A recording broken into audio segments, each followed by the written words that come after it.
Bismillahirrahmanirrahim. Assalamu alaikum dear students. Welcome to Legend Institute of Management and Sciences. Today we will start our 7th lecture of Diversity of Vertebrates and I am your course instructor Sehri Shumar. आज basically हमने अपना 7th lecture start करना है that is about the नेथोस्टोम्स. जैसे कि आप जानते हैं हमने अपने प्रीवियस लेक्चर में बेसिकली जो डिस्कस किया था दैट वाज एग नेथन्स. ठीक है, एग नेथन्स को हमने बेसिकली डिस्कस किया था और उसकी दो क्लासेस को हमने क्लास मिक्सनी और क्लास फेलास्पीडोमॉर्फी को डिटेल में डिस्कस किया था. तो आज हमने नेथोस्टोम्स देखना है. आपको पता है, आप जानते हैं नेथोस्टोम जो है वो बेसिकली जॉर्ड वर्टिब्रेट्स हैं. जॉर्ड वर्टिब्रेट्स जिनके अंदर ना सिर्फ फिशेस भी आती हैं बल्कि उसके अंदर एम्फीबियन, रेप्टाइल्स, बर्ड्स और मैमल्स. मतलब नेथोस्टोम एक पूरी जो है वो सुपर क्लास है जिसके अंदर जो है वो सारे वर्टिब्रेट्स इंक्लूड होते हैं जिनके अंदर जॉज प्रेजेंट हैं. ठीक है, तो ना सिर्फ इनके अंदर फिशेस हैं बल्कि एम्फीबियन, रेप्टाइल्स, बर्ड्स और मैमल्स भी इसी के अंदर आ जाते हैं.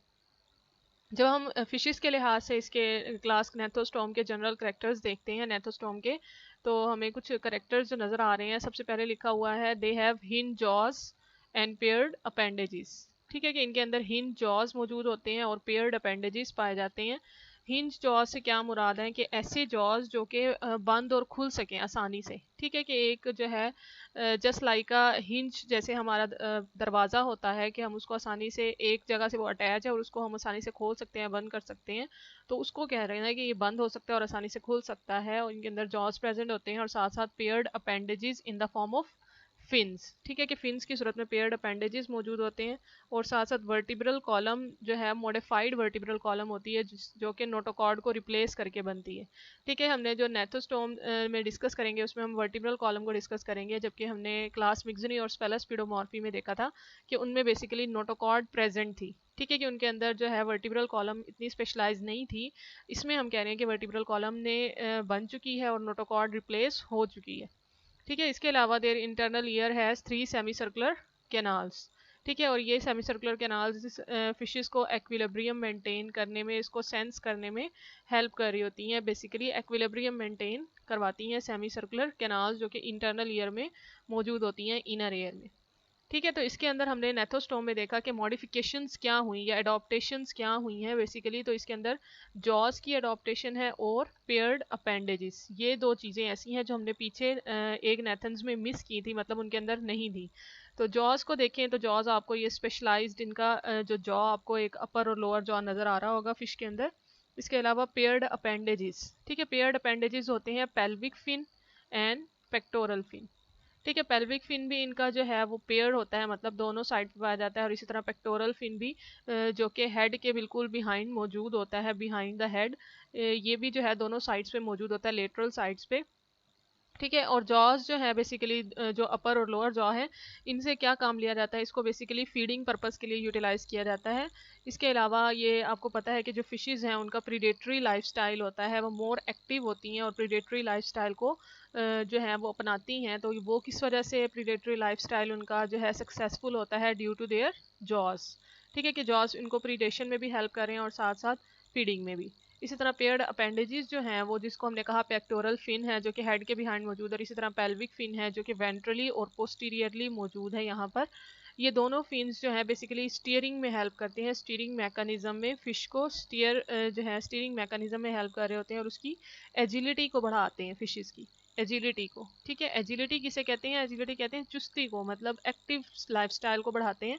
आपको पता है फिशेस जो है वो कंटिन्यूसली स्विम कर रही होती हैं, वो जो है एक्टिव रहती हैं, प्रीडेटरी लाइफस्टाइल होता है उनका. तो जिसकी वजह से उनके अंदर एजिलिटी जो है ये स्टीयरिंग मैकेनिज्म कौन बढ़ा रहा होता है, उनके पेक्टोरल और pelvic fins that are paired appendages.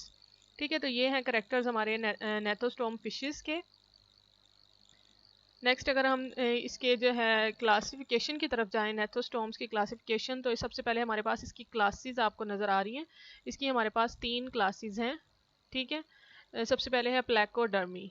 ठीक है, प्लेकोडर्मी जैसे कि आपको नज़र आ रहा होगा कि ये एक्सटिंक्ट हो चुकी है. ठीक है, ये एक्सटिंक्ट फिशेज़ हैं, बेसिकली आर्मर्ड फिशेज़ थी जो कि अब मौजूद नहीं है, एक्सटिंक्ट हो चुकी हैं. और इसको हम कहते हैं कि ये जो है अर्लीस्ट जॉर्ड फिशेज़ हैं. ये भी जॉर्ड फिशेज़ हैं क्योंकि नेथोस्टोम से बिलोंग कर रही हैं, इसलिए जॉर्ड फिशेज़ हैं. लेकिन अब जो हैं ये एक्सटिंक्ट कर चुकी हैं और इन्होंने अपने कोई डिसेंडेंट्स जो हैं वो लेफ्ट नहीं किए. इसका मतलब है ये सिर्फ जो है दे हैव नो जो है descendants, they have no descendant, जिसकी वजह से हम कह सकते हैं कि इनके कोई भी मेंबर अब जो है वो लिविंग नहीं है, सारे के सारे एक्सटिंक्ट कर चुके हैं। इसके अलावा नेक्स्ट क्लास है हमारे पास कॉन्ड्रिक थीस। कॉन्ड्रिक जैसे कि नाम से जाहिर है कि इनका जो कार्टिलेजिनस स्केलेटन है, इनका जो एंडोस्केलेटन है वो कार्टिलेजिनस होगा। ठीक है, कि बोनी स्केलेटन नहीं है बल्कि कार्टिलेजिनस फिशेस भी हम इन्हें बोलते हैं। और इसकी हमारे पास दो सब क्लासेस हैं, दैट आर एलेस्मोब्रेंकाई एंड होलोसेफेलाई। ठीक है, एलेस्मोब्रेंकाई में हमारे पास बेसिकली जो फिशेस आती हैं that are sharks, skates and rays. ठीक है, कि शार्क्स, स्केट्स और रेज, जिसको आज हमने डिटेल में डिस्कस करना है। आज हमने एलेस्मोब्रेंकी को ही डिटेल में डिस्कस करना है। नेक्स्ट लेक्चर में हम होलोसेफेलाई को डिस्कस करेंगे। ठीक है, होलोसेफेलाई के अंदर हमारे पास बेसिक जो एग्जांपल आ जाती है दैट आर रैट फिशेस। ठीक है, कि रैट फिशेस इसके अंदर, जिसको हम काइमेरास बोलते हैं, रैट फिशेस इसके अंदर इसकी एग्जांपल हैं। ठीक है, और नेक्स्ट है हमारे पास ऑस्टिक थीस क्लास ऑफ नेथोस्टोम। ठीक है, ऑस्टिक थी, जैसे कि ऑस्टिक लफ्ज से जाहिर है कि ये बोनी फिशेस होंगी बेसिकली। ठीक है, कि बोनी, इनका एंडोस्केलेटन जो है वो बोनी होगा, इसलिए हमने इन्हें बोनी फिशेस कहा। और इसकी हमारे पास तीन सब क्लासेस हैं। एक क्लास जो है वो एक्सटिंक्ट कर चुकी है, बाकी दो जो रिप्रेजेंटेटिव हैं वो लिविंग जेनरा हैं, लिविंग फिशेस हैं। जो एक्सटिंक्ट कर चुकी है दैट इज अकेंथोडी। ठीक है, अकेंथोडियंस जिसे हम बोलते हैं, जो कि एक्सटिंक्ट फिशेस हैं और बेसिकली ये जो है closely related to bony fishes. कि हमने इन्हें बोनी फिशेस के अंदर ऑस्टिक थीस के अंदर क्यों प्लेस किया, जबकि ये तो एक्सटिंक्ट कर चुकी हैं। इसको हमने इसके अंदर इसलिए प्लेस किया क्योंकि इनका जो हमें फोसल्स रिकॉर्ड मिला है वो बहुत क्लोजर था बोनी फिशेस के, इसीलिए हमने इसको इसकी सब क्लास के अंदर प्लेस किया। ठीक है, इसके अलावा हमारे पास है एक्टिनोप्टेरिजी। ठीक है, एक्टिनोप्टेरिजी हमारे पास सब क्लास है ऑस्टिक थीस की। और इसके अंदर हमारे पास जो बेसिकली फिशेस आ जाती हैं that are sturgeons and paddle fishes. ठीक है, स्टर्जन्स और पैडल फिशेस एक्टिनोप्टेरिजी के अंदर इंक्लूडेड हैं। और नेक्स्ट क्लास है हमारे पास सार्कोप्टेरिजी। ठीक है, सार्कोप्टेरिजी जिसके अंदर हमारे पास लंग फिशेस आ जाती हैं और सिलाकेंस वगैरह। ठीक है, लंग फिशेस एंड सिलाकेंस। तो इसका मतलब है मोस्ट जो हमारे पास डिसेंडेंट्स या फिर एंसेस्टर होंगे एम्फीबियंस के, वो सार्कोप्टेरिजी से अवॉल्व हुए हैं क्योंकि इनके अंदर लंग फिशेस पाई जा रही हैं। ठीक है स्टूडेंट्स, तो ये थी हमारे पास क्लासिफिकेशन, जिसके अंदर हमने तीन क्लासेस पढ़ी। इसमें से वन जो है वो एक्सटिंक्ट कर चुकी है that is Placodermi. Two are living that are Chondrichthyes and Osteichthyes. Chondrichthyes have two subclasses, Elasmobranchii in which sharks, skates, rays and rays are included, and holocephali in which rat fishes are included. इसी तरह हमारे पास Osteichthyes हैं that are bony fishes in which three subclasses are present and one of them is extinct. ठीक है, कि one जो उनकी है वो एक्सटिंक्ट कर चुकी है, जबकि दो जो है वो हमारे पास लिविंग है, एक्टिनोप्टेरिजी एंड सार्कोप्टेरिजी। ठीक है स्टूडेंट्स, तो ये थी हमारे पास इसकी क्लासिफिकेशन। नेक्स्ट अगर हम जो है हमने बेसिक जो आज डिस्कस करना है that is class Chondrichthyes. Chondrichthyes को आज हमने बेसिकली डिस्कस करना है और उसकी पता है आपको दो सब क्लासेस हैं, एलेस्मोब्रेंकाई और होलोसेफेलाई। ठीक है, उसमें से हम एक डिस्कस करेंगे आज दैट इज एलेस्मोब्रेंकाई। ठीक है स्टूडेंट, तो आप लोगों को इसकी जो प्रीवियस क्लासिफिकेशन होगी, बेसिक क्लासिफिकेशन, वो हर तरह से याद रहनी चाहिए। आपको पता है कॉन्ड्रिक थीस बेसिकली कार्टिलेजिनस फिशेज हैं, किंगडम एनिमलिया है, फाइलम कॉर्डेटा है, सब फाइलम वर्टिब्रेटा, क्लास कॉन्ड्रिक थीस। ये सारी हमने क्लासिफिकेशन जो है वो कॉर्डेट्स में बेसिकली डिस्कस की थी। तो होप सो स्टूडेंट्स ये आप साथ साथ जो है वो रिमेंबर रखेंगे, इसको याद रखेंगे हमेशा। ठीक है, तो नेक्स्ट है हमारे पास कॉन्ड्रिक थीस के जनरल करेक्टर्स। जनरल करेक्टर्स हमने डिस्कस करने हैं कार्टिलेजिनस फिशेस के। तो सबसे पहले हमारे पास most Chondrichthyes are carnivores. Carnivores means they depend on smaller fishes, other smaller fishes means invertebrates भी हो सकते हैं और इसके अलावा अदर फिशेस भी हो सकती हैं जिस पर ये फीड करेंगी। इसके अलावा ये स्कैवेंजर्स हैं, means they depend on dead and decaying fishes. ठीक है, डेड और डिकेइंग फिशेस हो सकते हैं, अदर मटेरियल भी हो सकता है लाइक इनवर्टिब्रेट्स। ठीक है, तो स्कैवेंजर्स के तौर पर भी ये रिएक्ट करती हैं और कार्निवोर्स भी बेसिकली होती हैं। They have biting mouth parts. ठीक है, कि इनके अंदर टीथ मौजूद होते हैं, जिसकी वजह से हम कह सकते हैं कि इनके अंदर बाइटिंग माउथ पार्ट्स पाए जाते हैं। इसके अलावा they possess dermal placoid scales. ठीक है, कि इनका जो कार्टिलेजिनस स्केलेटन है उसको हम कह सकते हैं कि इनके अंदर डर्मल प्लेक्वाइड स्केल्स मौजूद होते हैं। इसके अलावा इनके अंदर जो टीथ होते हैं वो भी बेसिकली प्लेक्वाइड स्केल से ही मिलकर बने होते हैं। Brain well developed. इनके अंदर ब्रेन जो है वो वेल डिवेलप होता है, जिसके अंदर 10 पेयर्स ऑफ क्रेनियल नर्व्स मौजूद होती हैं। ठीक है, 10 पेयर्स ऑफ क्रेनियल नर्व्स। इसके अलावा सेंसेस ऑफ वाइब्रेशन, वाइब्रेशन को भी ये सेंस कर सकती हैं, स्मेल को, विजन को, ऑल्फैक्टरी नर्व्स, ऑल्फैक्टरी लोब्स जो इनके अंदर मौजूद होती हैं, इसके अलावा इलेक्ट्रो रिसेप्शन भी इनके अंदर पाई जाती है जो कि वेल डिवेलप्ड होती है। ठीक है, तो इसे इनके अंदर मुख्तलिफ तरह की सेंसेस मौजूद होती हैं जो इन्हें प्रे को डिटेक्ट करने में, प्रे को पैरालाइज करने में इन्हें हेल्प दे रही होती हैं। ठीक है, तो इसके अलावा इनके अंदर जो सेमी सर्कुलर कैनाल्स पाई जाती हैं वो भी इनको सेंसेस को जो है वो एक्सटेंड कर रही होती है, इनको वेल डिवेलप बना रही होती है, सक्सेसफुल बना रही होती है। इसके अलावा इनके अंदर इंटरनल फर्टिलाइजेशन होती है कॉन्ड्रिक थीस के अंदर, चाहे वो हमारे पास शार्क्स हों, स्केट्स हों या फिर रेज हों, सबके अंदर इंटरनल फर्टिलाइजेशन होती है। और या तो ये जो है विवी पैरस होती हैं या फिर ओवो विवी पैरस। ठीक है, विवी पैरस भी हैं, तो बेसिकली इनके अंदर अगर विवी पैरस होंगी तो नरिशमेंट जो होगी एम्ब्रियो की वो बेसिकली प्लेसेंटा के ज़रिए से होगी। ठीक है, कि अगर विवी पैरस है तो नरिशमेंट कैसे होगी, प्लेसेंटा के ज़रिए से। और अगर ये ओवो विवी पैरस हैं तो इनके अंदर बेसिकली यॉक सैक मौजूद होती है जो कि नरिश कर रही होती है एम्ब्रियो को। ठीक है, यॉक सैक। ठीक है, यॉक सैक से एम्ब्रियो को नरिशमेंट कर रही होती है। और इसके अलावा अगर इससे भी नहीं नरिशमेंट हो रही तो कैनिबलिज्म इनके अंदर पाया जाता है। कैनिबलिज्म आप जानते हैं, कैनिबलिज्म एक ऐसा प्रोसेस है जिसके अंदर एम्ब्रियो या लार्वल स्टेज जो होती है वो बेसिकली अपने ही जैसी स्पीशीज़ के मेंबर्स पर, मतलब अपने ही जैसे इंडिविजुअल्स पर फीड कर रही होती है। वो इनके सिबलिंग्स भी हो सकते हैं या उसी तरह की और स्पीशीज़ भी हो सकती हैं। इसके अलावा इनके अंदर कोई लार्वल स्टेज मौजूद नहीं होती क्योंकि आपको पता है कि इनके अंदर इंटरनल फर्टिलाइजेशन है, तो लार्वल स्टेजेस एब्सेंट होंगी। इसके अलावा एक्सक्रीटरी सिस्टम ऑफ ओफिस्थोनेफ्रिक किडनी। ठीक है, कि इनके अंदर एक स्पेशलाइज किडनी मौजूद होती है, दैट इज ओफिस्थोनेफ्रिक किडनी, जो कि बेसिकली एनेमनियोट्स का करेक्टर है। एनेमनियोट जिसके अंदर फिशेज आ जाती हैं, एम्फीबियंस आ जाते हैं, उनके अंदर ओफिस्थोनेफ्रिक किडनी पाई जाती है। ठीक है, कि इनके अंदर जो बेसिकली रेक्टल ग्लैंड भी मौजूद होता है जो कि जो बेसिकली सोडियम आयन की एक्सक्रीशन करता है, रेक्टल ग्लैंड। ठीक है, रेक्टल ग्लैंड्स के अलावा इनके अंदर एक तो मैंने कहा कि इनके अंदर रेक्टल ग्लैंड मौजूद होता है जो कि ऑस्मोटिक बैलेंस का काम कर रहा होता है इन कार्टिलेजिनस फिशेस के अंदर। इसके अलावा इनके अंदर जो है वो स्पेशली यूरिया और ट्राईमेथाइल अमाइन ऑक्साइड भी होता है इनके एक्स्ट्रा सेलुलर फ्लूइड के अंदर।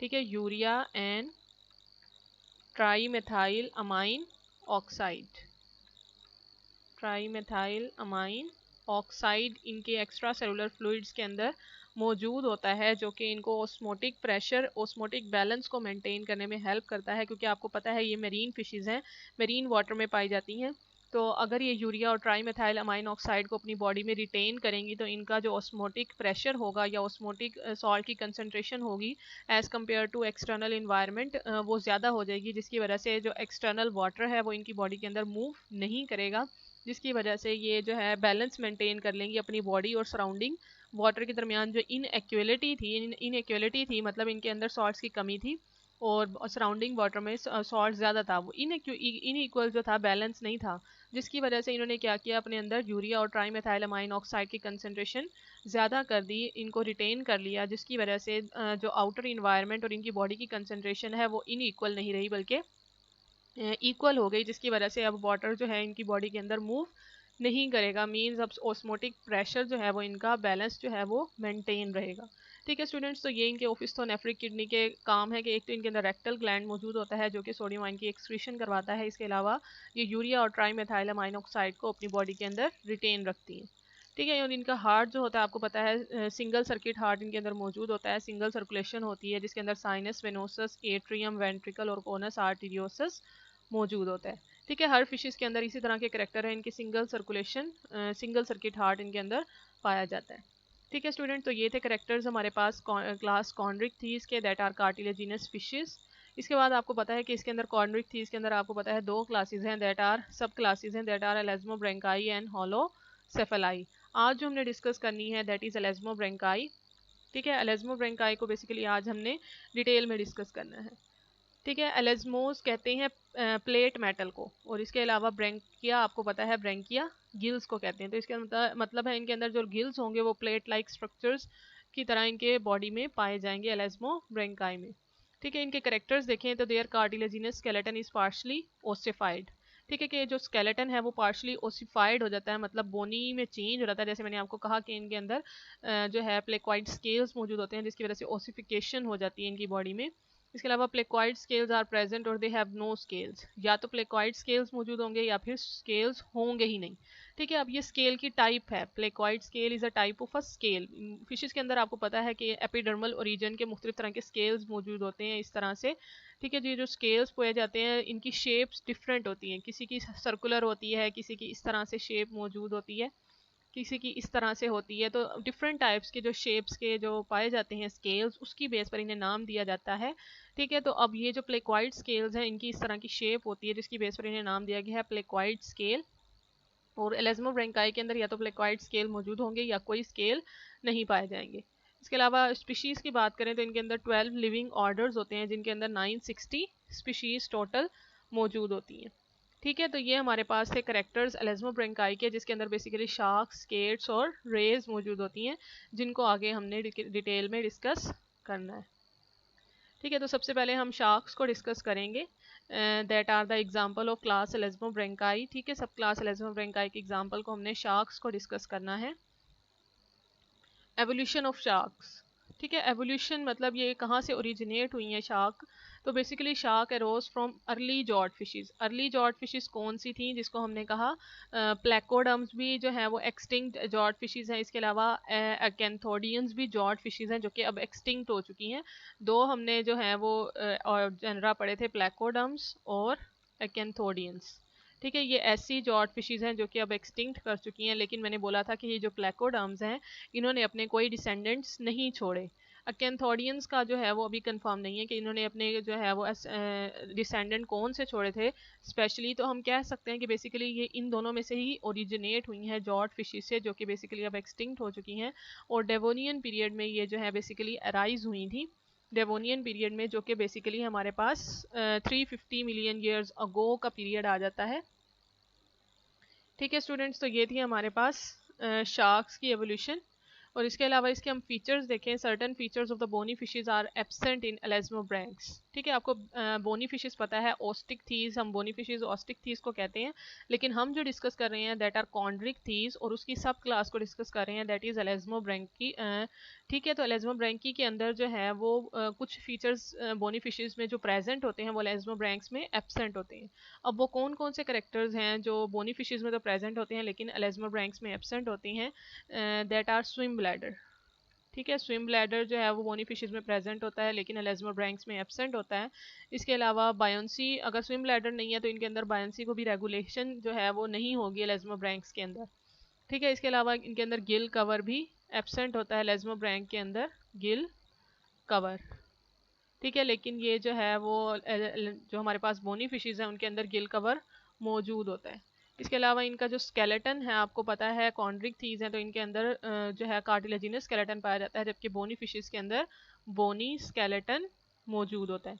तो ये तीन करेक्टर्स ऐसे हैं जो कि बोनी फिशेस में तो पाए जाते हैं लेकिन एलेस्मोब्रैंक्स में एब्सेंट होते हैं, that are swim bladder, gill cover and bony skeleton.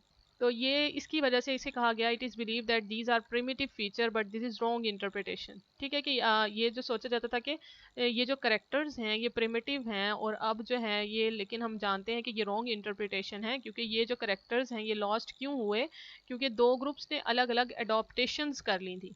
ये जो हमारे पास बोनी फिशेस हैं और कॉन्ड्रिक थीज हैं वो अलग अलग इन्वायरमेंट में रहती हैं, अलग अलग उनके जो हैं एडॉप्टेशंस हैं, करेक्टर्स हैं, जिसकी वजह से उनके अंदर ये करेक्टर्स अब एब्सेंट हैं। इसे हम जो है प्रिमिटिव करेक्टर्स नहीं कह सकते बल्कि इनकी एडॉप्टेशंस की वजह से कह सकते हैं कि इनके अंदर ये एलेस्मोब्रैंक्स के अंदर ये करेक्टर्स एब्सेंट है। ठीक है स्टूडेंट्स, तो ये थी एवोल्यूशन ऑफ शार्क्स जो कि बेसिकली अर्ली जॉर्ड फिशेस से ओरिजिनेट हुई हैं। ठीक है, इसके अलावा नेक्स्ट अगर हम इसकी एनाटमी या एक्सटर्नल मॉर्फोलॉजी देखें शार्क्स की।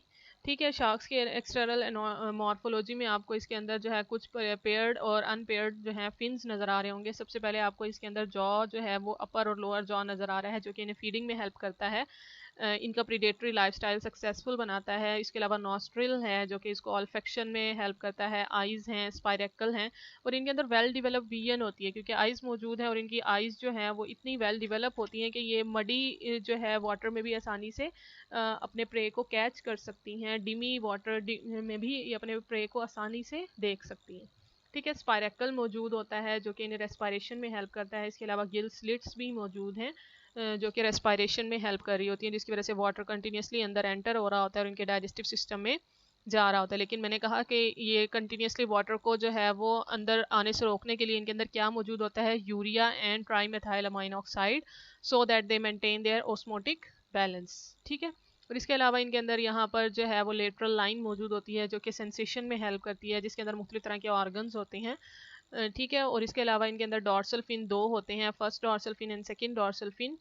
और इसके अलावा ये कॉर्डल फिन है, कॉर्डल कील। ठीक है, कॉर्डल से पहले कील है, पेल्विक फिन है जिसे हमने कहा था कि पेयर्ड होता है। इसके अलावा पेक्टोरल फिन है जो कि पेयर्ड फिन होता है। ठीक है स्टूडेंट, और इसकी टेल पर अगर आप गौर करें तो टेल आपको जो है वो एसिमेट्रिकल नज़र आ रही होगी। एसिमेट्रिकल सी है ना, मतलब जो है इसके जो लोब्स हैं वो इक्वल नहीं है। ठीक है, ये इसको हम क्या कह रहे हैं, ये कॉर्डल फिन या फिर हमारे पास जो टेल है ये लोब्स बना रही है, first lobe and second lobe posterior या फिर एंटीरियर। ये जो आपको लोब्स नज़र आ रही हैं ये अनइक्वल हैं, एसिमेट्रिकल भी हम इसको कह सकते हैं, इक्वल नहीं है। इसकी बेस पर इसकी ये जो टेल है इसको हम कहते हैं कि इनके अंदर हेट्रो सर्कल टेल मौजूद होती है। ठीक है, हेट्रो सर्कल मतलब ऐसी टेल जिसके अंदर जो है सिमिट्री नहीं है, सिमिट्री एब्सेंट है, तो उस टेल को हम क्या कहेंगे, there is heterocercal tail. ठीक है, जिसमें वर्टिब्रल कॉलम जो होता है वो अपवर्ड एक्सटेंड हो जाता है। ये आपको वर्टिब्रल कॉलम इसके अंदर मौजूद होता है, ये वर्टिब्रल कॉलम क्या करेगा, अपवर्ड एक्सटेंड कर जाएगा, ये आपको नज़र आ रहा है। और ये अपवर्ड डॉर्सल फिन की तरफ एक्सटेंड करता है, डॉर्सल लोब की तरफ। ठीक है, जिसकी वजह से जो ये शार्क्स हैं इसको बेसिकली अपवर्ड थर्स्ट में हेल्प मिलती है इस हेट्रो सर्कल टेल की वजह से, अपवर्ड थर्स्ट। जैसे मैंने कहा कि शार्क्स या फिर एलेस्मोब्रैंक्स ऐसी फिशेस हैं जिनके अंदर जो है वो स्विम ब्लैडर एब्सेंट होता है, और आपको पता है स्विम ब्लैडर जो है वो बायंसी को भी मेंटेन करता है और साथ साथ अपवर्ड थर्स्ट और डाउनवर्ड थर्स्ट देता है फिश को। तो अगर इनके अंदर स्विम ब्लैडर एब्सेंट है तो ये अपनी बायंसी या फिर अपवर्ड थर्स्ट को कैसे मेंटेन करती हैं। तो आंसर इज कि इनके अंदर जो टेल है वो हेट्रो सर्कल टाइप होती है, मींस एसिमेट्रिकल होती है, जिसकी वजह से वो इनको बायंसी मेंटेन करने में हेल्प करती है, इनको अपवर्ड थर्स्ट देती है और बैक एंड फोर्थ स्वीप करने में हेल्प करती है। ठीक है स्टूडेंट, तो ये बेसिक करेक्टर्स हैं शार्क्स के जो आपने याद रखने हैं। नेक्स्ट है हमारे पास, इसके हम एक एक करेक्टर्स पढ़ेंगे। सबसे पहले है साइज एंड हैबिट। ठीक है, साइज के लिहाज से अगर शार्क्स को देखें तो एक्सेप्ट वेल्स, वेल्स आपको पता है कि लार्जेस्ट वर्टिब्रेट है दुनिया पर। ठीक है, अगर हम एक्वेटिक वर्टिब्रेट्स की बात करें तो सबसे जो लार्जेस्ट है वेल मौजूद होता है, वेल होती है, लेकिन उस जो कि आपको पता है फिश नहीं है बल्कि मैमल है। ठीक है, कि मैमल्स होती हैं वेल्स। और इसके अलावा अगर हम शार्क्स की बात करें तो वेल्स के बाद शार्क्स जो हैं वो लार्जेस्ट लिविंग वर्टिब्रेट्स में आता है। पहले वेल्स हैं जो कि मैमल्स हैं और उसके बाद शार्क्स जो हैं वो लार्जेस्ट लिविंग वर्टिब्रेट्स हैं। इनका जो साइज़ है लेस देन 1 मीटर भी होता है, जिसके अंदर एग्जांपल है स्क्वेलस की। और इनका जो साइज़ है 10 मीटर तक, 15 मीटर तक भी पहुंच जाता है, जिसके अंदर बेसिकली बास्किंग शार्क्स आ जाती हैं और वेल शार्क्स वगैरह आ जाती हैं। ठीक है स्टूडेंट, तो ये 15 मीटर तक इनका साइज पहुंच जाता है। और 15 मीटर मतलब जो लॉन्गेस्ट जो लार्जेस्ट हमारे पास शार्क है वो basically plankton feeding whale shark है। ठीक है, ये जो वेल शार्क है हमारे पास ये लार्जेस्ट है, इसका साइज है 15 मीटर। और ये कार्निवोर नहीं है बल्कि किस पर फीड करती है, प्लैंकटन्स पर। ठीक है, और इनके अंदर फिल्टर फीडर, ये बेसिकली फिल्टर फीडर है, प्लैंकटन पर फीड कर रही होती है। और इसको हम कह सकते हैं कि लार्जेस्ट शार्क है हमारे पास 15 मीटर इन साइज। ठीक है, इसके अलावा जो मोस्ट फियर्ड शार्क हैं जो कि नुकसानदेह होती हैं, डेंजरस होती हैं ह्यूमंस के लिए, वो कौन सी हैं, that is great white shark और इसके अलावा मैको। ठीक है, ये जो हैं वो डेंजरस शार्क्स हैं जो कि अटैक कर सकती हैं ह्यूमंस पर। लेकिन आपको पता है जो शार्क्स बाय नेचर अगर हम देखें तो ये जो है बहुत टिमिड होती हैं और कॉशियस होती हैं। जब तक कि इन्हें कोई डिस्टर्ब नहीं करेगा ये अटैक नहीं करती, क्योंकि बहुत ज़्यादा टिमिड होती हैं, जो है वो टिमिड है और इसके अलावा कॉशियस होती हैं। लेकिन जैसे ही ह्यूमंस जो है वो इनकी इंटरप्ट करते हैं, इनको इंटरप्ट करते हैं तो ये डेंजरस साबित होती हैं। जिसमें आ जाती है हमारे पास ग्रेट वाइट शार्क, जिसकी लेंथ जो है, जिसका साइज़ जो है बेसिकली 6 मीटर होता है। इसके अलावा टाइगर शार्क है, बुल शार्क है, हैमर हेड शार्क, और हमारे पास बहुत सारी मैको शार्क्स, जो ये सारी की सारी जो हैं वो डेंजरस साबित होती हैं ह्यूमंस के लिए। और जो है वो इसके जो अटैक है वो ह्यूमंस पर अटैक करती हैं जब उन्हें डिस्टर्ब किया जाता है। ठीक है, इसके अलावा अगर हम शार्क्स की इकोनॉमिक इम्पोर्टेंस की बात करें, इकोनॉमिक इम्पोर्टेंस, एक तो हमने कहा कि ये जो है वो ह्यूमन पर अटैक भी कर रही हैं, एक तरफ डेंजरस साबित हो रही हैं, लेकिन इकोनॉमिकली ह्यूमंस को बेनिफिट भी दे रही हैं। क्या दे रही हैं कि इसके जो ये जो फिन्स होते हैं शार्क्स के, ठीक है, इससे जो है वो सूप बनाया जाता है जिसे कहते हैं शार्क फिन सूप। ठीक है, शार्क फिन सूप। ठीक है, ये सूप जो है वो बेसिकली हिस्सा है चाइनीज कुजीन का। ठीक है, वो लोग जो है इसको बहुत शौक से खाते हैं और इसे लग्जरी डाइट के तौर पर इस्तेमाल करते हैं। मैरिजेस वगैरह में इसका स्पेशली जो है वो इस डिश को इस्तेमाल किया जाता है चाइनीज कुजीन में। लेकिन और इसी तरह ये जो है वो एशियन डेलिकेसी में इसको जो है $100 पर बाउल के तौर पर जो है वो सेल किया जाता है। मतलब ये बहुत ज़्यादा कॉस्टली इसको सेल किया जाता है, $100 पर बाउल, एक बाउल के $100। ठीक है, तो इसके लिए इसकी वजह से ये जो हमारी शार्क्स हैं इनको जो है बहुत ज़्यादा इसको जो है इसको पकड़ा जा रहा है, इलीगली इन्हें किल किया जा रहा है एशियन शार्क फिन मार्केट में। इसकी अवेलेबिलिटी के लिए जो शार्क्स हैं उसको बहुत ज़्यादा इलीगली किल किया जा रहा है, जिसकी वजह से इसकी स्पीशीज़ जो है हमारे पास बहुत कम होती जा रही हैं। और आपको ये भी मालूम है कि शार्क्स जो हैं इनका फेकेंडिटी लेवल जो है, फेकेंडिटी बहुत स्लो होती है। ठीक है, फेकेंडिटी मतलब इनका रिप्रोडक्टिव रेट। ठीक है, कि ये रिप्रोडक्शन किस तरह से करती हैं उसको हम कहते हैं फेकेंडिटी। ठीक है, और इनका फेकेंडिटी जो रेट है शार्क्स का वो बहुत स्लो होता है, और बेसिकली ये 35 ईयर्स में जो है मैच्योर होती हैं सेक्सुअली, और उसके बाद अपनी रिप्रोडक्शन स्टार्ट करती हैं 35 ईयर में। That is the most long Spain. ठीक है, कि वो हमारे पास लार्जेस्ट स्पेन है, इसके अंदर 35 ईयर्स के बाद अगर इन्होंने रिप्रोडक्शन स्टार्ट करनी है, और अगर हम इसकी इलीगली इतनी किलिंग कर रहे हैं फिशेस की, शार्क्स की बेसिकली, तो ये जो है हमारी फिशरीज इंडस्ट्री के लिए बहुत ज़्यादा नुकसानदेह है। इसके अलावा इसको एंडेंजर्ड बनाने में भी बहुत ज़्यादा रोल प्ले कर रही है शार्क्स का। तो इसलिए इसकी जो इलीगल फिशिंग है, इलीगल किलिंग है शार्क्स की, वो हमें रोकनी है। क्योंकि इसके लिए किसके लिए इसको किल किया जाता है? फिन सोप बनाने के लिए। That is the part of Asian cuisine. ठीक है स्टूडेंट, तो ये थे हमारे पास शार्क्स के कुछ करेक्टर्स और उनकी हैबिट। और हैबिट आपको बेसिकली पता है कि ये मेरीन एनवायरनमेंट में सर्वाइव कर रही होती है। ठीक है, नेक्स्ट है हमारे पास बॉडी वॉल। ठीक है, हमने इनका जो है एक्सटर्नल मॉर्फोलॉजी डिस्कस करनी है। तो सबसे पहले इनकी जो बॉडी होती है that is gracefully streamlined body. ठीक है, कि आपको जैसे पीछे इनकी बॉडी नजर आ रही थी, हमने देखी थी बॉडी जो है बहुत ज़्यादा जो है वो स्ट्रीमलाइंड है, ग्रेसफुली, दिखने में भी बहुत खूबसूरत सी नज़र आती है हमें। ठीक है, ग्रेसफुली स्ट्रीमलाइन बॉडी है, और इनके अंदर asymmetrical hetero circle tail present होती है। हेट्रो सर्कल टेल के ऐसी टेल जिनके अंदर जो लोब्स हैं, डॉर्सल और हमारे पास जो वेंट्रल लोब्स है, वो इक्वल नहीं होती, एसिमेट्रिकल होती है, और वो इन्हें बेसिकली बायंसी मेंटेन करने में और उनको अपवर्ड थर्स्ट देने में हेल्प करती है, जो कि हम पीछे डिस्कस कर चुके हैं। ठीक है, इसके अलावा इनके अंदर टफ स्किन होती है, प्लेक्वाइड स्केल्स मौजूद होते हैं जो कि स्किन को कवर करते हैं। जैसे ये आपको स्केल्स नजर आ रहे हैं, ये इनकी पूरी बॉडी को कवर किए होते हैं। ठीक है, तो इसके अलावा the scales project posteriorly and reduce friction in water during swimming. ठीक है, कि इनके जो स्केल्स हैं वो पोस्टीरियरली एलोंगेट होते हैं, स्पाइन लाइक स्ट्रक्चर बनाते हैं, जिसकी वजह से वाटर की जो फ्रिक्शन है वो बहुत ज़्यादा रिड्यूस हो जाती है। ठीक है, तो ये इनको स्विमिंग में हेल्प करती हैं, प्लेक्वाइड स्केल्स। नेक्स्ट है टीथ इन शार्क्स। इनके जो बेसिकली टीथ होते हैं that are not actually teeth but are the modification of placoid scales. ठीक है, कि प्लेक्वाइड स्केल्स ही जो होते हैं बेसिकली वो टीथ बना रहे होते हैं इनके। और इनके अंदर अपर और लोअर जॉ मौजूद होता है। आपको पता है कि ये जॉड फिशेज हैं और इनके अंदर अपर और लोअर जॉ होता है, जिसके अंदर शार्प टीथ पाए जाते हैं। ऐसा नहीं है कि इसके फॉर एग्जाम्पल अगर ये इनका एक जॉ है तो इसके अंदर एक रो की फर्स्ट रो होगी टीथ की। ठीक है, ऐसे फर्स्ट रो होगी जिसे हम कहेंगे फर्स्ट रो है टीथ की, और इसके अलावा नेक्स्ट भी बहुत सारी रोज मौजूद होंगी टीथ की। ये जो फर्स्ट रो होगी ये जो है वो कंटिन्यूसली डिग्रेड होती रहती है, वॉर्न आउट होती रहती है। जैसे जैसे ये जो है टीथ शेड होते रहेंगे तो पीछे वाले जो टीथ है वो आगे आते रहेंगे, रिप्लेस होते जाएंगे। ठीक है, तो ये जो हमारे पास रोज ऑफ टीथ हैं वो कंटिन्यूसली रिप्लेस होती रहती हैं शार्क में।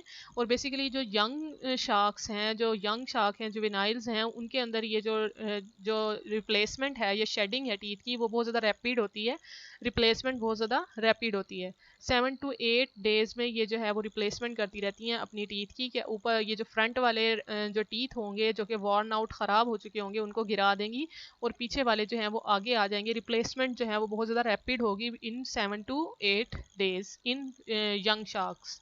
ठीक है। इसके अलावा इनके जो है टीथ्स के गिर्द क्राउन्स मौजूद होते हैं जो टीयरिंग में हेल्प करते हैं, क्रशिंग में शेल्स और मोलस्क की जो क्रशिंग है वो बेसिकली इस क्राउन्स की वजह से होती है। आपको पता है शार्क्स जो है बेसिकली प्रीडेटरी लाइफस्टाइल इनका होता है, तो ये प्रीडेशन में कौन इनको हेल्प करता है, जॉज हेल्प करते हैं, और जॉज के अंदर टीथ होते हैं और टीथ के अंदर जो है वो क्राउन्स मौजूद हैं और वो क्राउन्स इनको अपने प्रे को टीयर करने में, उसको क्रश करने में हेल्प करते हैं।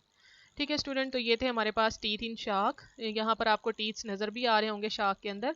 ये आपको फ्रंट रो नज़र आ रही है टीथ की, और इसके अपर और लोअर जॉ आपको नज़र आ रहा है, और इसके पीछे बहुत सारी और रोज होती हैं टीथ की जो कि फ्रंट रो को रिप्लेस करती रहती हैं। यंग शार्क के अंदर 7 to 8 डेज में ये जो है रिप्लेसमेंट रैपिड होती है। ठीक है, शार्क के अंदर जो टीथ हैं बेसिकली वो स्केल्स ही होते हैं, एक्चुअली टीथ नहीं होते बल्कि स्केल्स हैं, दैट आर प्लेक्वाइड स्केल, जिसकी वजह से इनकी जो इनफाइनाइट ग्रोथ है, मतलब ये कभी भी रुकते नहीं हैं, इनके जो ग्रोथ है ना टीथ की ये रुकती नहीं है, क्योंकि आपको पता है पीछे वाले टीथ जो हैं वो आगे आते रहेंगे, इसी तरह से रिप्लेसमेंट चलती रहेगी, जिसकी वजह से हम कह सकते हैं कि इनके अंदर जो टीथ की ग्रोथ है वो दैट इज इनफाइनाइट। ठीक है स्टूडेंट्स, तो नेक्स्ट है हमारे पास how sharks locate their prey.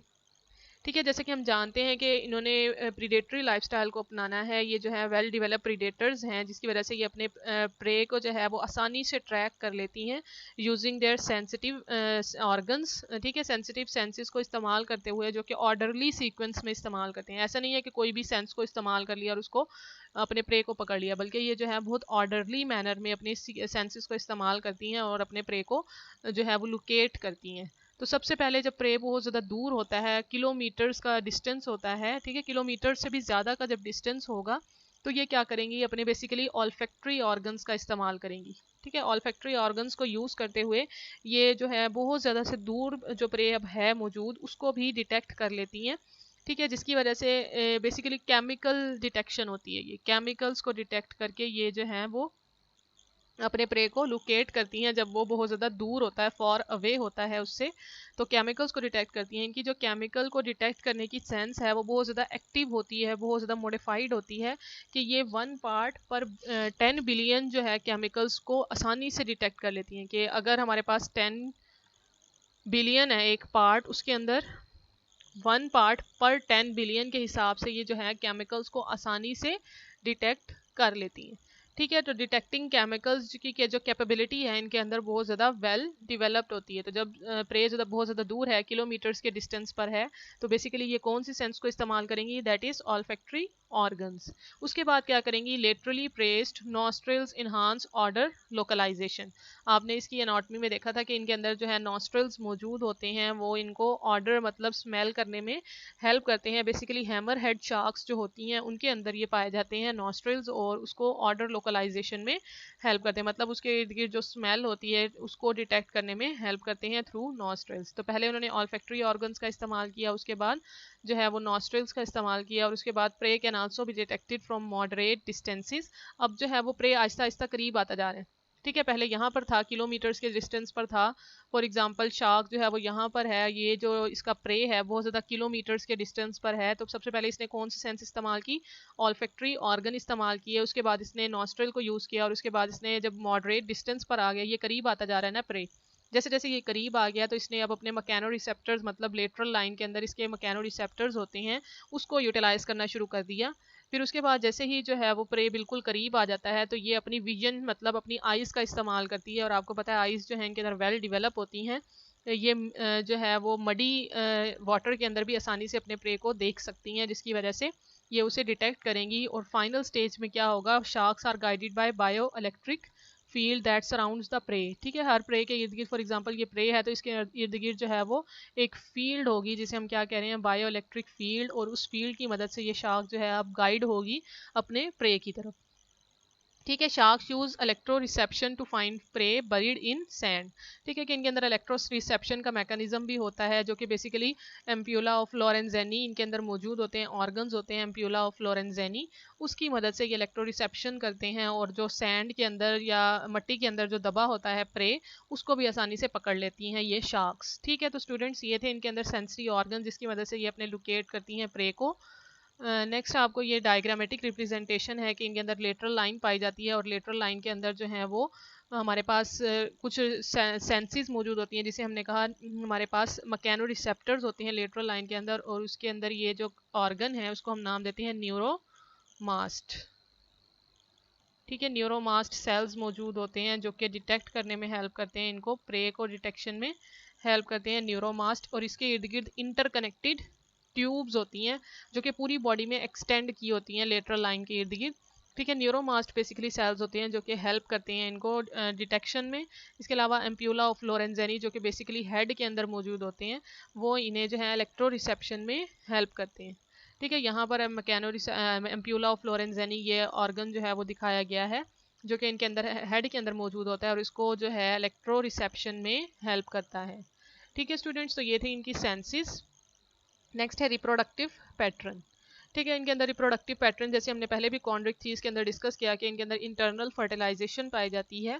ठीक है, लेकिन कुछ जो शार्क्स हैं वो लार्ज यॉकी एग्स रिलीज करती हैं। तो बेसिकली ये कौन सी जो है करेक्टर है, दैट इज ओवी पेरस। मीन्स ये जो है अपना लार्ज यॉकी एग्स को किसी स्पेशलाइज स्ट्रक्चर में भी जो है वो ले कर सकती हैं, दैट इज मरमेड पर्स। ठीक है, कि ये एक स्पेशलाइज पर्स होता है, बैग होता है जिसके अंदर ये अपने एग रिलीज करती हैं, ले करती हैं, जैसे आपको यहाँ पर नजर आ रहा है जस्ट लाइक अ बैग। ठीक है, मरमेड पर्स जिसे हम कहते हैं, ये शार्क्स और स्केट्स और रेज वगैरह के अंदर भी मौजूद होता है, जिसके अंदर एम्ब्रियो जो है वो डिवेलप करता है। एम्ब्रियो मतलब एग जो है वो ले होंगे तो उसके बाद एम्ब्रियो की डिवेलपमेंट इसके अंदर होगी, और एम्ब्रियो की नरिशमेंट बेसिकली किससे होगी, यॉक से। हमने कहा कि लार्ज यॉकी एग्स होते हैं और यॉक जो है वो इसको नरिशमेंट प्रोवाइड करेगी, जिसके बाद जो एम्ब्रियो की नरिशमेंट होगी और वो जो है वो बेसिकली किसके अंदर होगी, इस मरमेड पर्स के अंदर। और वो 6 to 9 मंथ्स बेसिकली हम 2 ईयर्स तक इसका लाइफ जो है एम्ब्रियो की डेवलपमेंट इसकी चलती रहेगी 2 ईयर्स तक। ठीक है, 2 ईयर्स तक या फिर 6 to 9 मंथ्स तक इसकी डेवलपमेंट होगी और यॉक पर ये फीड करेगा, और उसके बाद एग्स जो है वो हैच आउट हो जाएंगे और एडल्ट्स हमारे पास आएंगे। ठीक है, कि ये हमारे पास जो वो हमारे पास शार्क्स आएंगी वो बिल्कुल रेप्लिका होंगी एडल्ट के। ठीक है, जैसे ही एडल्ट पेरेंट दिखता है हमें बिल्कुल वैसा ही हमारे पास यंग वन हैच होगा। ठीक है, तो इसको हमने कहा कि ये ओवी पेरस का फिनोमिना है जिसमें एग रिलीज आउट किए जाते हैं मरमेड पर्स में, जो कि वहाँ पर डेवलपमेंट करते हैं तो 2 साल तक या फिर 6 to 9 मंथ्स तक, और उसके बाद एग हैच आउट हो जाते हैं। हैच आउट होंगे तो बिल्कुल एग्जैक्ट रेप्लिका होगा पेरेंट शार्क का। ठीक है, और आपको पता है इनके जो मेल होते हैं ना, मेल शार्क के अंदर स्पेशलाइज स्ट्रक्चर मौजूद होता है जिसे हम कहते हैं क्लेस्पर। ठीक है, जो कि पेल्विक फिन के गिर्द मौजूद होता है क्लेस्पर, जो कि कॉपुलेटिंग ऑर्गन है, कॉपुलेशन में हेल्प करता है, मेल को फीमेल के साथ कॉपुलेशन में हेल्प करता है, दैट इज क्लेस्पर। ठीक है, इसके अलावा सम आर वीवी पेरस। ठीक है, इनके अंदर वीवी पेरस का फिनोमिना भी पाया जाता है, जिसके अंदर बेसिकली जो यंग है वो डिवेलप करता है यूट्रस के अंदर, और बर्थ होती है यंग वंस की जो कि फुली डिवेलप होता है। ठीक है, इसमें यंग वंस डिवेलप होते हैं, फुली डिवेलप होते हैं बेसिकली, और जो डिवेलपमेंट है एम्ब्रियो की वो किसके अंदर होगी, यूट्रस के अंदर। ठीक है, और कुछ जो है हमारे पास ओवो विवी पेरस भी होते हैं, जिसके अंदर बेसिकली जो यंग वन है वो यूट्रस के अंदर रिटेन होता है, लेकिन उसको नरिशमेंट मिलती है यॉक सैक से अंटिल बोर्न। ठीक है, कि जब तक उसकी वो जो है बोर्न नहीं होता उसको नरिशमेंट मिलती रहेगी यॉक सैक से। ठीक है, तो यॉक सैक इसमें नरिशमेंट का काम करती है। और विवी पेरस की बात करें कि विवी पेरस में नरिशमेंट कहाँ से मिलती है, तो इसमें बेसिकली प्लेसेंटा डिवेलप होता है। प्लेसेंटा जो कि मदर की ब्लड स्ट्रीम के साथ कनेक्ट होता है, वो प्लेसेंटा जो है वो एम्ब्रियो को नरिशमेंट देता है। इसके अलावा इनके अंदर मुख्तलिफ तरह की यूट्राइन मिल्क भी होते हैं, यूट्राइन सिक्रीशन होती है जिसको हम कहते हैं यूट्राइन मिल्क, जो कि एम्ब्रियो की नरिशमेंट में हेल्प कर रहा होता है। ठीक है, तो ये विवी पेरस का फिनोमेना है, मतलब मदर जो है वो बहुत ज़्यादा पेरेंटल केयर दे रही होती है एम्ब्रियो को, लेकिन जैसे ही जो है वो एग हैच आउट हो जाते हैं या बेबी जो है वो बॉर्न हो जाता है, तो उसके बाद जो पेरेंटल केयर है, चाहे वो मदर की तरफ से है या चाहे वो फादर की तरफ से है, वो बिल्कुल ख़त्म हो जाती है। मतलब जो यंग वन होंगे अब इंडिपेंडेंट होंगे, वो जैसे ज़िंदगी गुजारें जहाँ जाएँ, पेरेंट्स को उससे कोई फ़र्क नहीं पड़ेगा। मतलब अब जो है वो बिल्कुल पेरेंटल केयर ख़त्म हो जाएगी जैसे ही एग्स ले कर दिए जाएंगे और young one hatch out born हो जाएंगे, उसके बाद पेरेंटल केयर ख़त्म हो जाएगी। लेकिन जैसे ही जब तक एम्ब्रियो जो है वो बोर्न नहीं हुआ था, जब तक हैच नहीं हुए थे एग, तब जो है मैटरनल केयर बहुत ज़्यादा थी। उसको मरमेड पर्स के अंदर रखा गया था in case of oviparous condition, और अगर विविपेरस की कंडीशन है तो उसको प्लेसेंटा के जरिए नरिशमेंट दी जा रही थी, यूट्राइन मिल्क प्रोवाइड किया जा रहा था एम्ब्रियो को। और अगर ओविविपेरस कंडीशन है तो इसमें किसके जरिए से नरिशमेंट दी जा रही थी, यॉक सैक के जरिए। ठीक है स्टूडेंट्स, तो ये थे हमारे पास जो है वो रिप्रोडक्टिव पैटर्न्स ऑफ शार्क। इसके अलावा अगर हम इसके आगे बात करें स्केट्स और रेस की, ठीक है, पहले हमने इसकी क्लास को देखा, सब क्लास हॉलो हमारे पास जो थी एलेस्मोब्रेंकाई, उसके अंदर हमने एग्जांपल डिस्कस की थी shark, skates and rays. Sharks को हमने डिस्कस कर लिया है, अब हमने जो डिस्कस करना है that is about skates and rays. ये आपको डायग्राम्स में भी नजर आ रही होंगी, इस तरह की ये जो है काइट लाइक फिशेज होती हैं, इनका पेक्टोरल फिन जो है वो बहुत ज़्यादा एलोंगेटेड होता है, जो कि काइट लाइक शेप देता है इन्हें, जैसे आपको नजर आ रही है। ठीक है, तो इसको हम कहते हैं स्केट्स एंड रेस। इनके जनरल करेक्टर्स डिस्कस करें तो सबसे पहले इनका जो मोड ऑफ लिविंग है, specialized for life in ocean floor, mainly ये भी मरीन इन्वायरमेंट में रह रही होती हैं और शैलो वाटर्स में सर्वाइव करती हैं। ठीक है, शैलो वाटर्स के अंदर रह रही होती हैं और इनके अंदर ब्लंट टीथ मौजूद होते हैं, जिसकी वजह से ये इनवर्टिब्रेट्स, मुख्तलिफ तरह के इनवर्टिब्रेट्स जिसके अंदर मोलस्का वगैरह आ जाते हैं, उसके अंदर ये फीड कर रही होती हैं। इसके अलावा इनके अंदर lateral expansion of pectoral fins, ठीक है, जैसे आपको पता है इनके अंदर पेक्टोरल फिन्स जो कि जस्ट बिहाइंड द हेड हमने कहा था प्रेजेंट होते हैं, और वो पेक्टोरल फिन्स जो हैं वो एलोंगेट हो जाएंगे, एक्सपेंड हो जाएंगे, जिसकी वजह से विंग लाइक इनको जो है अपेंडेजेस प्रोवाइड करेंगे। जैसे कि आपको इनकी शेप इस तरह से नज़र आ रही थी, ऐसे इनकी शेप थी स्केट्स और रेस की,